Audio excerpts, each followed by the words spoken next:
Entender dos conceitos da psicanálise é um ponto muito importante para todo mundo que quer trabalhar no set analítico. Muitas das coisas que Freud trouxe levam a gente à compreensão de um movimento, à compreensão de uma descoberta e fases da nossa vida. Eu sou Marcos Simões, psicanalista, e nesse vídeo a gente vai falar sobre um tema muito bacana, que é a questão do complexo de Édipo, mas no sentido de entender o seguinte: como o menino ou a menina, como a criança se vê nessa questão do gênero, como é que ela descobre se ela tem pênis ou não tem pênis. Essa questão veio através de um dos comentários que nós recebemos e é muito válido a gente poder discutir aqui um pouco essa situação. O que você conhece aí da fase fálica? O que você conhece aí do complexo de Édipo? Vamos compartilhar esse momento, porque psicanálise é isso. Psicanálise é troca, é transmissão, é conversa, e é assim que a gente vai se desenvolvendo nesse contexto psicanalítico. Aqui o nosso tema, então, é falar sobre o complexo de Édipo, falar sobre a criança e como ela se desenvolve. Esse é o nosso assunto de hoje. E roda a vinheta.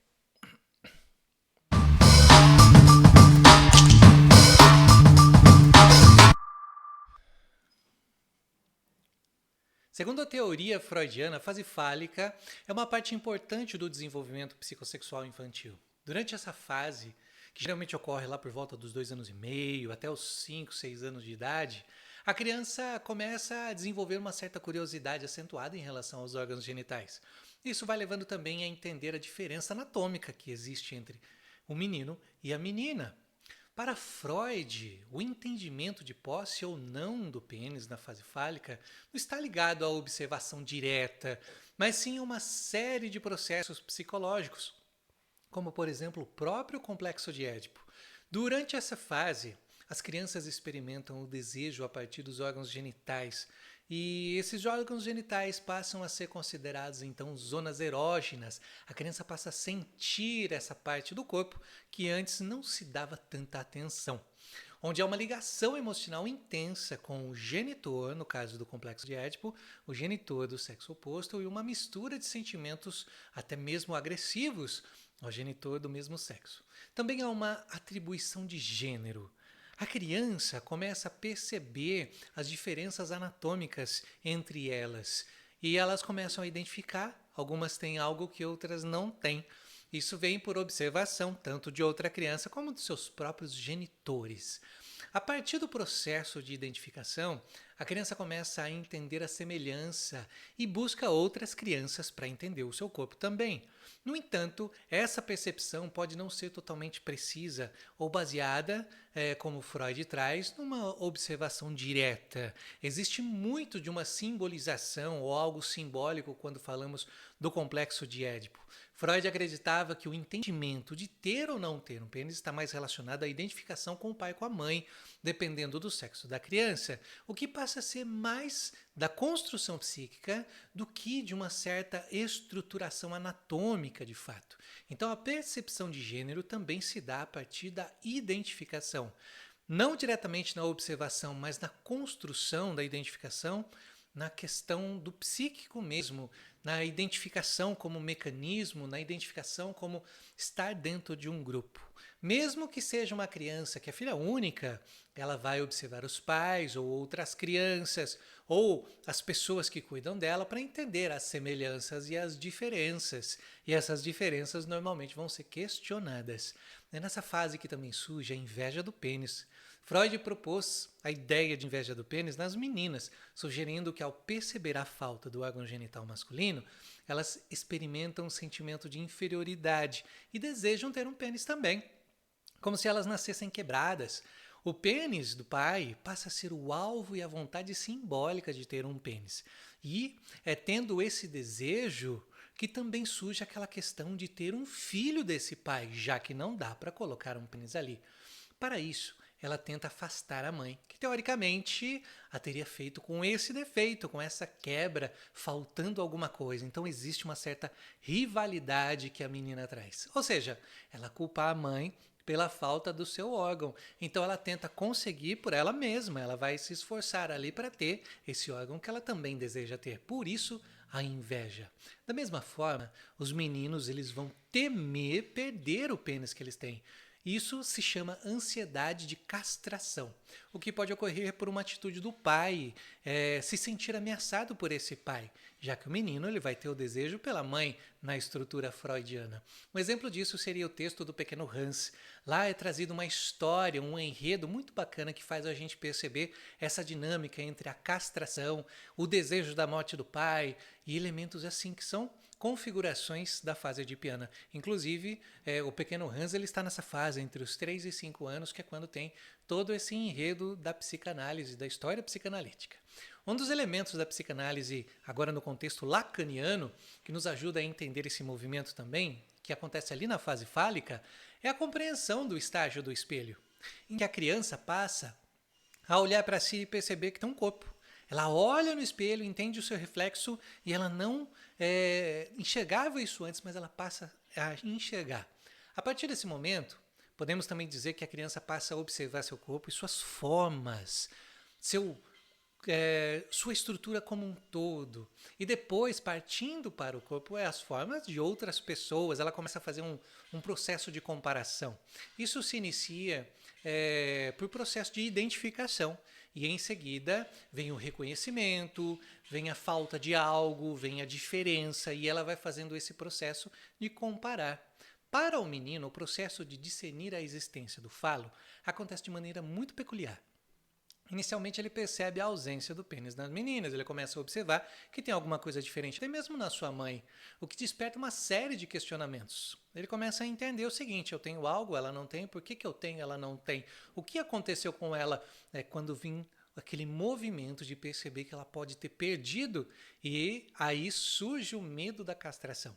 Esse momento de descoberta é muito importante no complexo de Édipo, pois coincide com a intensificação dos sentimentos edipianos em relação à mãe, ou seja, coincide com a aproximação aos órgãos genitais, como zona erógena, e ao mesmo tempo o complexo de Édipo, trazendo aí uma percepção do desejo pelo sexo oposto, segundo aí as teorias freudianas. É claro que tem muita coisa que a gente poderia falar sobre isso, mas aqui a gente está sendo preciso naquilo que Freud foi trazendo. À medida que o menino explora seu corpo e compara com o das meninas, ele se depara com a noção de castração. A ansiedade diante da possibilidade de perder o falo o leva a buscar e identificar as razões para essa aparente discrepância entre os gêneros.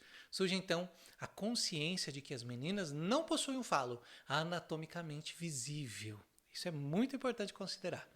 Esse entendimento não se restringe apenas à anatomia física, mas entrelaça com a construção simbólica do falo como representação de poder, da completude e da diferença sexual.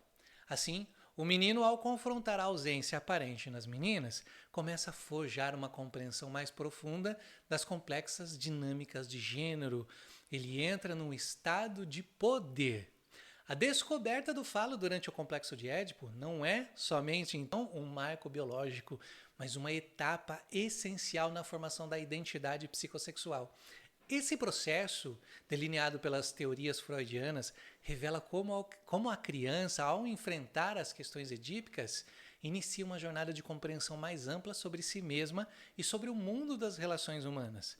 O medo do menino de perder o falo, um conceito muito importante quando a gente fala dessa questão da castração, está ligado à ansiedade.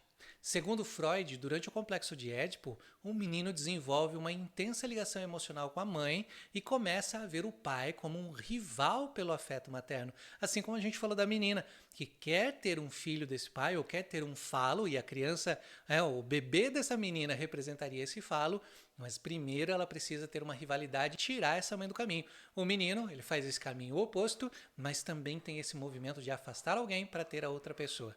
Só que aí vem o medo da castração, porque ele vê um pai grande, um pai maior, um pai que pode, de alguma forma, tirar esse poder que ele tem. A ameaça da castração surge como um temor simbólico de que o pai, irritado com esse desejo de que o menino quer ter essa mãe, possa retalhar removendo o pênis, o que representa a perda do falo. Essa ansiedade de castração é um elemento muito importante quando a gente fala desse desenvolvimento da criança, porque é aí também que começam a acontecer a internalização das normas sociais. E como é que seria com as meninas? Também tem esse processo de perda da possibilidade desse falo que ela quer conquistar. Quanto mais afastado, maior é a internalização de ideias, de percepções, de normas da sociedade. Esse medo que tem, no caso dos meninos, simbolicamente, não é apenas uma preocupação com a perda física do órgão genital, mas sim a apreensão de perder o amor e a aceitação dessa figura materna. Se ele não tiver um pênis, como é que a mãe vai gostar dele? Então fica essa coisa de pegar o pênis, de sentir o pênis e perceber a importância desse órgão na convivência. A criança, nesse contexto, teme a punição paterna e anseia preservar o relacionamento afetivo com a mãe. Por isso que ela muitas vezes vai usar estratégias para se aproximar da mãe. A resolução bem-sucedida do complexo de Édipo envolve a internalização das normas sociais, o estabelecimento de identidade de gênero e a aceitação do papel do pai na estrutura familiar, no caso também da mãe, obviamente. Portanto, o medo de perder o falo é uma manifestação simbólica das complexas dinâmicas emocionais e psicossexuais inerentes a essa fase do desenvolvimento infantil. De acordo, lógico, a gente está trazendo aqui uma perspectiva mais freudiana. O conhecimento sobre a posse ou não do pênis durante a fase fálica é extremamente complexa, está muito ligada aí a como a criança está trazendo, internalizando essas condições dos pais e ao mesmo tempo desenvolvendo aí o seu lado emocional e sexual. Na psicanálise, para conhecer de fato o complexo de Édipo, é preciso também conhecer as fases do desenvolvimento psicossexual, principalmente no início, na fase anal, e no seu término, na fase fálica, que vai aí culminar então no período de latência e a formação de um superego edipiano. No cerne dessa fase encontra-se a notável descoberta do falo, um marco na formação do poder. O falo representa isso, poder. O menino, quando ele diz que ele tem esse falo, ele percebe esse falo e ele começa a lidar com isso. Para ele, isso representa poder. Assim como ele vê esse pai enorme, gigante, grande, ele também vai ter uma representação de que ele também pode ser enorme, gigante, grande, com muito poder. E ele tenta ao máximo conquistar a mãe. Esse é o movimento que a gente veria na triangulação do menino. Já a menina, a gente vê um movimento um pouco diferente.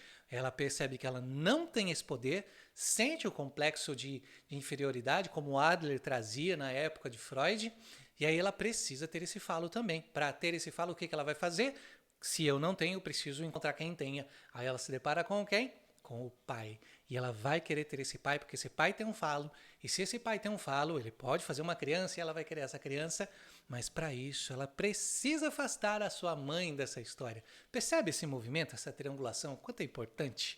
Então, quando a gente fala do complexo de Édipo, da descoberta do pênis, é uma descoberta não somente do órgão genital, mas uma descoberta de si, do seu poder, da sua capacidade de lidar com conflitos, da sua capacidade de se relacionar com outras pessoas. Então, o complexo de Édipo, ele é uma composição simbólica da psicanálise, já que ele vem do mito de Édipo, porém, a sua dinâmica, o seu desenvolvimento, a estruturação da criança vai seguir essa linha, tanto para menino quanto para menina, tem um desenvolvimento. E o complexo de Édipo, quando ele não está bem definido, ele vai influenciar na fase adulta, nos relacionamentos, no trabalho ou qualquer outra situação que venha a envolver aquilo que se viveu na fase fálica. Agora, conta aqui, e para você? Como você acha que foi a sua fase fálica? Seria assim uma fase de reconhecimento, de aprovação, de poder, de controle onipotente, de descoberta? O que você acha que foi essa fase para você? E como é que ela poderia influenciar na sua vida hoje? Conta aqui pra gente, coloca aqui nos comentários. Vamos trocar aí conteúdos e ideias e percepções. Assim a gente vai cada vez mais propagando a psicanálise.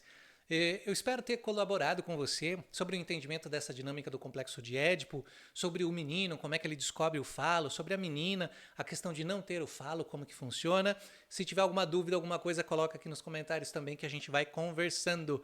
Então, conta aqui pra gente o que você acha desse tema. Já também curte esse vídeo aqui, isso ajuda a gente a propagar esse vídeo para outras pessoas e ajuda a gente também a compartilhar esse material, porque tem mais pessoas que podem trazer ideias diferentes e aí a gente vai ampliando os nossos conhecimentos.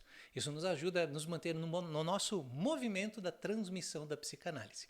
Eu vou ficando por aqui, nos vemos num próximo vídeo. Até mais!